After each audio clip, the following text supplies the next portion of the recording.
చేసి చూపిస్తాను. ఎలాగో నేను చూస్తాను. చూద్దాం. Challenge challenge.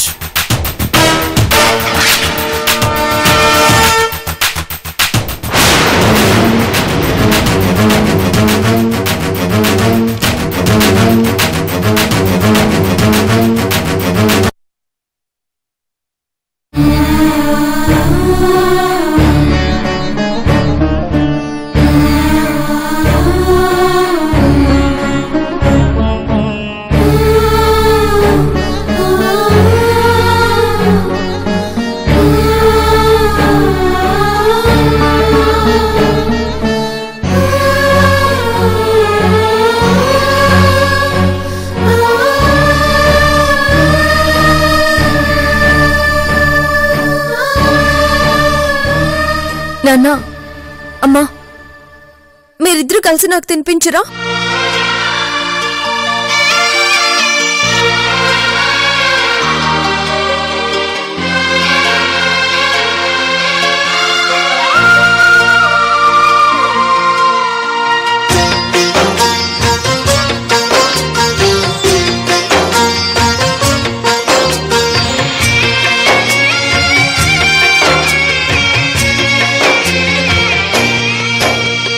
కన్నీళ్ళకే కన్నీరొచ్చే, కష్టాలకే కష్టం వేసే కన్నాయిలా నిన్నే చూడగా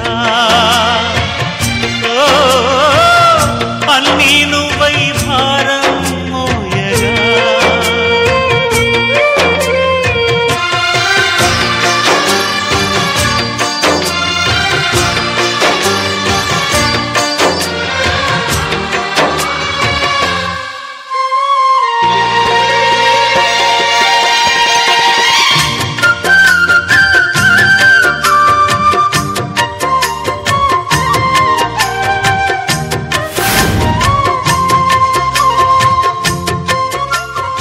నా భర్త గురించి నాకు మాత్రమే తెలుసు.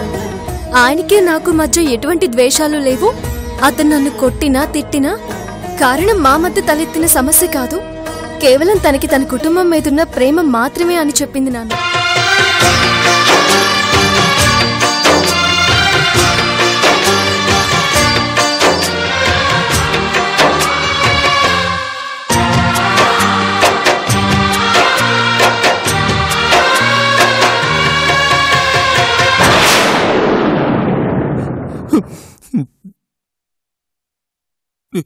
నన్ను క్షమించు మాదేవి. నువ్వు నన్ను అర్థం చేసుకున్నట్టుగా నేను నిన్ను అర్థం చేసుకోలేకపోయాను. ఓడిపోయాను మాదేవి, ఓడిపోయాను. ఒక భర్తగా, ఒక తండ్రిగా, ఒక మగాడిగా అన్ని రకాలుగా ఓడిపోయాను.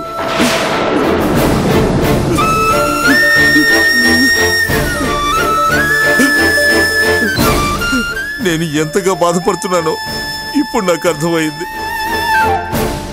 నా కోసం ఎన్ని బాధలు భరించావు.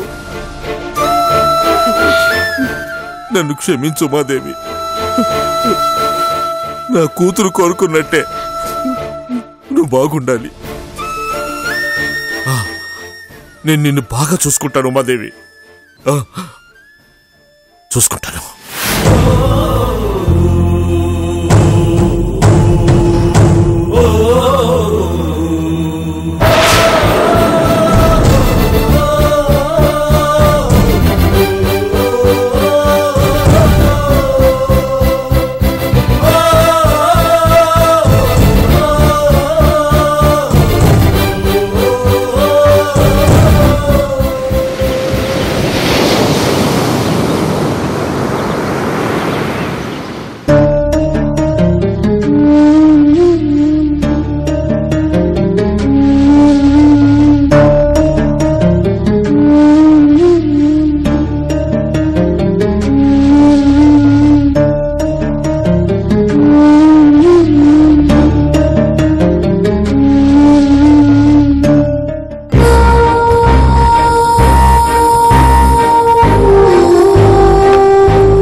ఇట్టా పడుకొనుండావు. అట్టా తాగుతా ఉంటే నీ ఆరోగ్యం ఏం గాని చెప్పు. లేసి మొహం గడుక్కొనిరా, కాఫీ తాగుదు గాని.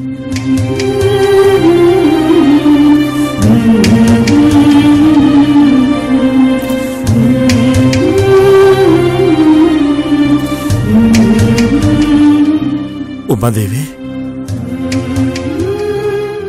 ఇది కళ నిజమా? ఏందయ్యా అట్ట అడుగుతుండావు? మనిషిని నీ కళ్ళ ముందే ఉండానుగా. నీకు మత్తు ఇంకా దిగినట్లేదు. ఓ పోయి నెత్తి మీద 4 చెంబులు నీళ్లు గుమ్మరించుకో, మత్తు దిగిపోతాది. మత్తు కాదు ఉమాదేవి, నా గర్వం మొత్తం దిగిపోయినది.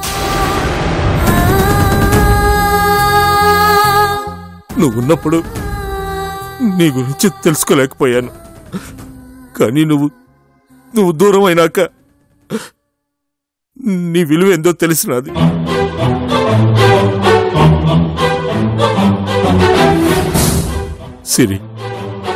సిరి నన్ను మార్చింది ఉమాదేవి. తన మనసుతో నీ ప్రేమ నాకు తెలియజేసినది. నీకు నా మీదున్న ప్రేమేందో తెలిసిన కాడి నుంచి ఈ కళ్ళు నీకోసం వెతుకుతానే ఉండే.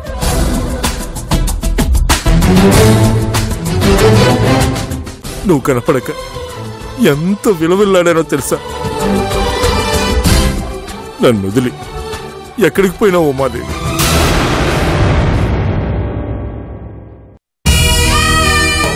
అవునులే, 3 ముళ్ళేసిన పాపానికి 30 ఏళ్ల సంధి నరకం అనుభవించావు. ఏనాడు నీకు సుఖం లేదు. నా సరదాల్లో సంతోషాల్లో ఏనాడు నీకు భాగం పంచలేదు.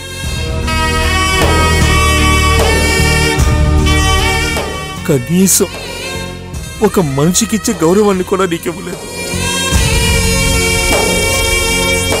కానీ నన్ను నా కుటుంబాన్ని కంటి పాపలాగా చూసుకున్నావు.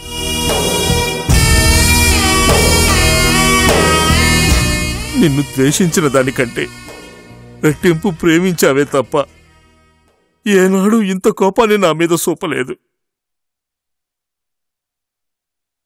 ఎలా సహించావు ఉమాదేవి? ఎలా భరించగలిగావు ఉమాదేవి?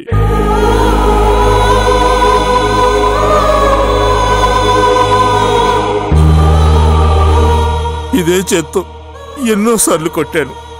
ఈ నా చేతిని నేనే నరుక్కోవాలంత ఆవేశం వస్తా ఉండాదే. అట్టటిది నువ్వెట్టా తట్టుకుండా ఉమాదేవి? ఏందయ్యా ఇది? ఏందా మాటలు? నన్నదేవురు నా భర్త కాదు. భర్త? ఏ దినం నేనట్లా నడుచుకున్నాను గనక నాకు ఆ గౌరవం ఇవ్వమాక ఉమాదేవి. దానికి నేను పనికిరాను. ఎవరన్నారయ్యా మాట? మన సిరే అన్నది ఉమాదేవి. నాయన, అమ్మ నిన్ను అర్థం చేసుకున్నంతగా నువ్వు అమ్మను అర్థం చేసుకోలేదు అన్నది. సిరి చిన్నదైనా చాలా పెద్ద మనసు ఉమాదేవి. దాని దచ్చం నీ పోలికే. దాని అదృష్టం బాగుండి నా బుద్ధులు రాలేదు. ఏందయ్యా నువ్వు పొద్దున్నే ఏదేదో మాట్లాడుతుండావు. నీకు బాధగా లేదా ఉమాదేవి? పగతో మేము నీ మీద నిప్పులు కక్కుతుంటే నువ్వవన్నీ భరించి మాకు మాత్రం ప్రేమను పంచాలని చూశావు. నీకు మాత్రమే ఎలా సాధ్యమైంది ఉమాదేవి? నమ్మకం. అవునయ్యా, ఏ నాటికైనా నన్ను అర్థం చేసుకుంటావు అన్న నమ్మకం. ఆ నమ్మకంతోనే ఇన్నాళ్ళు బతికినాను. కన్నీళ్లతో నిండిన ఇన్నేళ్ల నా సహనానికి ఏదో ఒకరోజు ఇలానే ఆనంద భాష్పాలతో వీడ్కోలు పలుకుతావన్న నా నమ్మకం.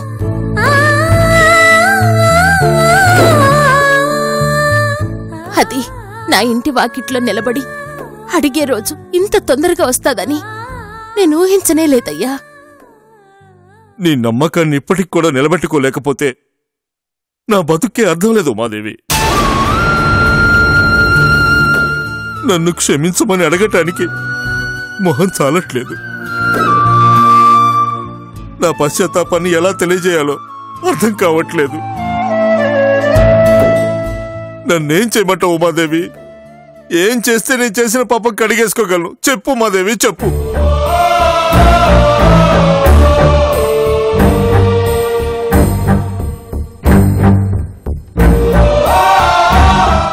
ఒక్కసారి ప్రేమగా నన్ను నీ దగ్గరికి తీసుకోవయ్యా, అది చాలు.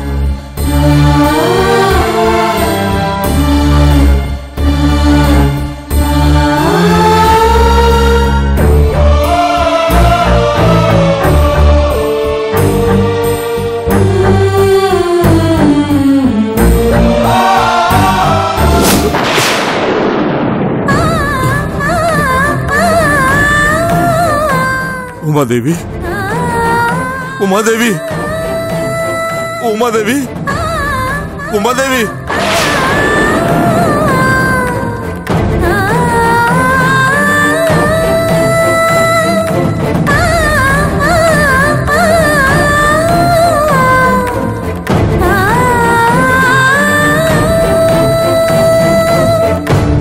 ఉమాదేవి,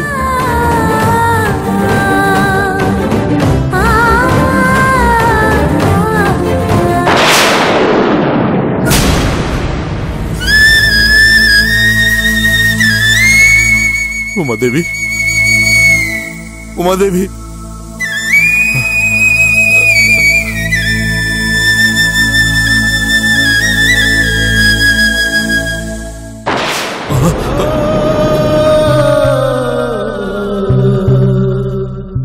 ఉమాదేవి, ఉమాదేవి, ఉమాదేవి, ఉమాదేవి. నానా, నానా, ఏమైందన్నా? మీ అమ్మ వచ్చినా సిరి,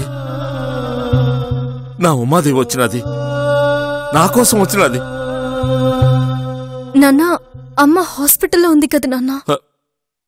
లేదమ్మా, ఇందాక నేను చూసినానమ్మా, వచ్చింది. నాన్నా, మీరేదో కల కన్నట్టున్నారు. నిజంగా అమ్మ హాస్పిటల్లోనే ఉంది నాన్న.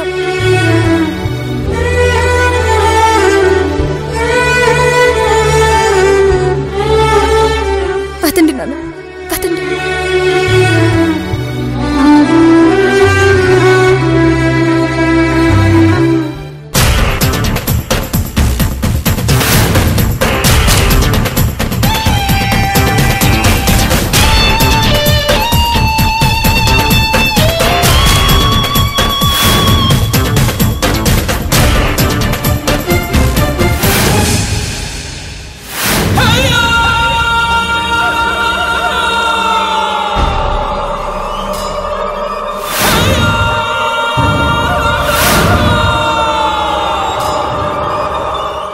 ఏందిరా సిన్నా, మా అన్న ఉమాదేవి కోసం ఇంతలా పరితపించిపోతా ఉండాడా?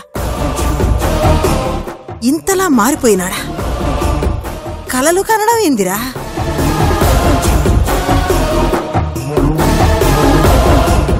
సిరి కోసం ఉమాదేవిని అడుగుతున్నాడనుకున్నాడే గాని పెండ్లాం మీద ఇంతలా ప్రేమ పెంచేసుకున్నాడా? లేని ఉమాదేవి వచ్చినట్ట ఊహించుడేంది? పెండ్లాం కోసం ఆ కేకలేంది? నేను చూస్తున్నది మా అన్న నేనా అనిపిస్తా ఉండాది. మావయ్యకి పిచ్చి పట్టిందమ్మా.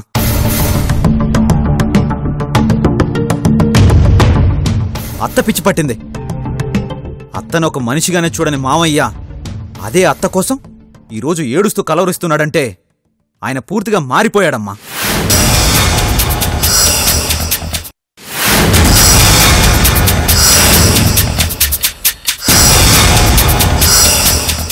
ఆయన మారలేదురా సిన్నా, సిరే మార్చేసినది. పగ కోసం పెండ్లాన్ని బంధించడానికి కూడా ఒప్పుకున్న మా అన్నని తన మాయ మాటలతో కళ్ళబొల్లి కబుర్లతో సిరే మార్చేసినది. ఎంతలా మార్చేసినదంటే కొట్టి ఏడ్పించే మా అన్నని కూలబడి ఏడ్చే స్థాయికి దిగజార్చేసినది.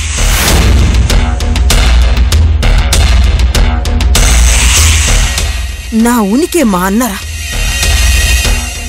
మా అన్న అండ లేకుండా మనమేమీ చేయలేం. అట్టంటే అన్నే మారిపోతే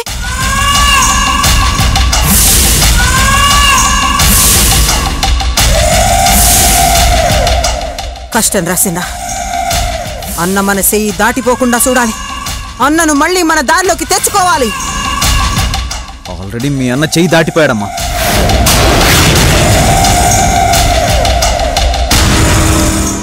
నేను ఇన్ని రోజుల్లో ఎప్పుడూ చూడని కొత్త మార్పు మావయ్యలో కనిపించింది. దూరమైన భార్య కోసం భర్త పడే ఆవేదన మావయ్య కళ్ళల్లో చూశాను.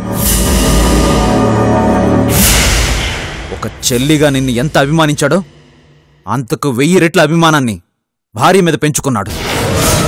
మరి ఎట్టారా? ఇప్పుడిప్పుడే పెరుగుతున్న ఆ ప్రేమను పగగా మార్చాలంటే మనం ఏం చెయ్యాలిరా?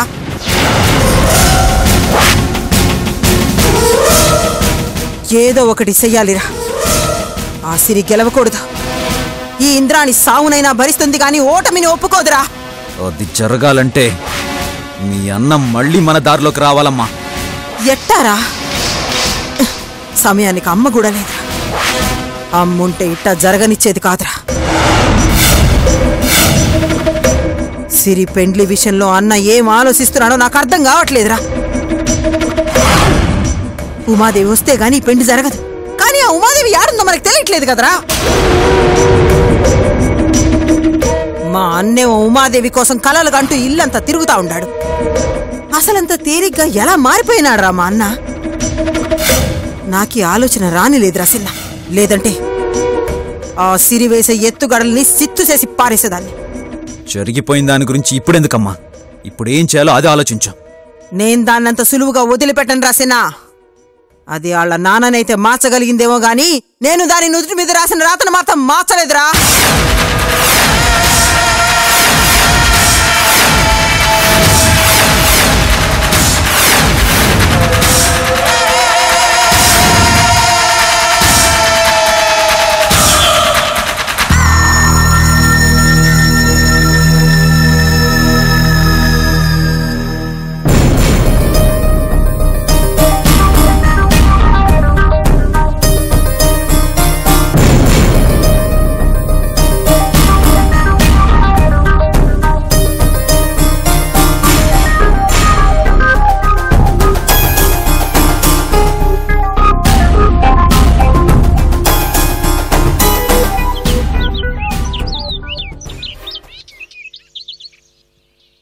బావా,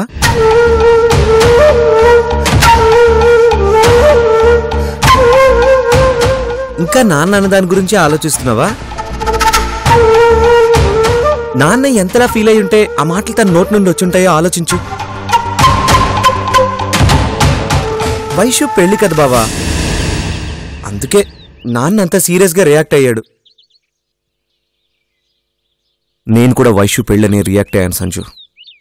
వైషు క్షేమం కోరేవాడిని కాబట్టి రియాక్ట్ అయ్యాను. ఒక్క క్షణం ఆలోచించు సంజు, అసలు వైషుని పెళ్లి కొప్పించింది నేనే కదా. మరి నేనే ఎందుకు పెళ్లి ఆపాలని చూస్తాను? వైషు లైఫ్ డేంజర్లో ఉందని తెలిసింది కాబట్టి కావాలనే బద్రి వైషుని పెళ్లి చేసుకునే పరిస్థితి కల్పించాడు కాబట్టి. అరే, అతనికి ఏం అవసరం బావా? అతనికి మనకి ఏంటి విరోధం?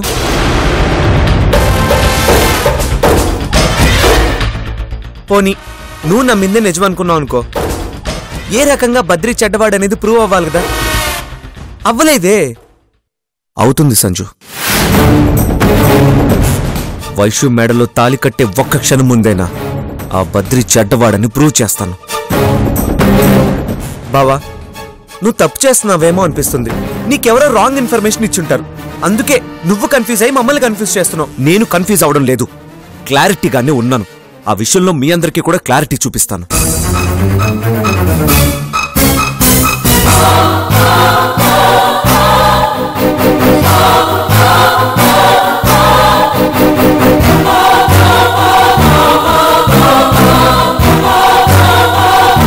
చూడు సంజు,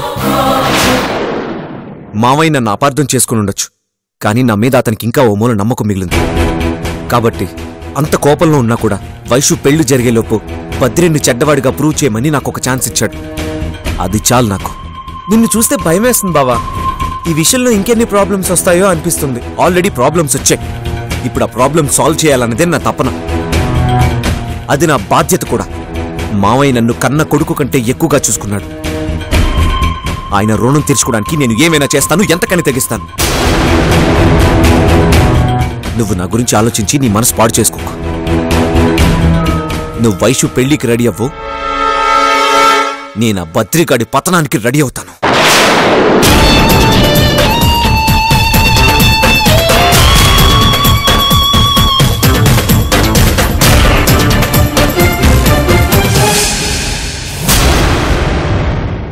రేయ్ బద్రి, అసలు ఎవడ్రా నువ్వు?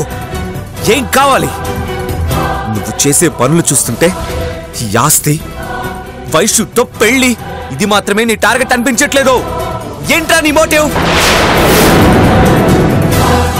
ఏమై ఉంటుంది?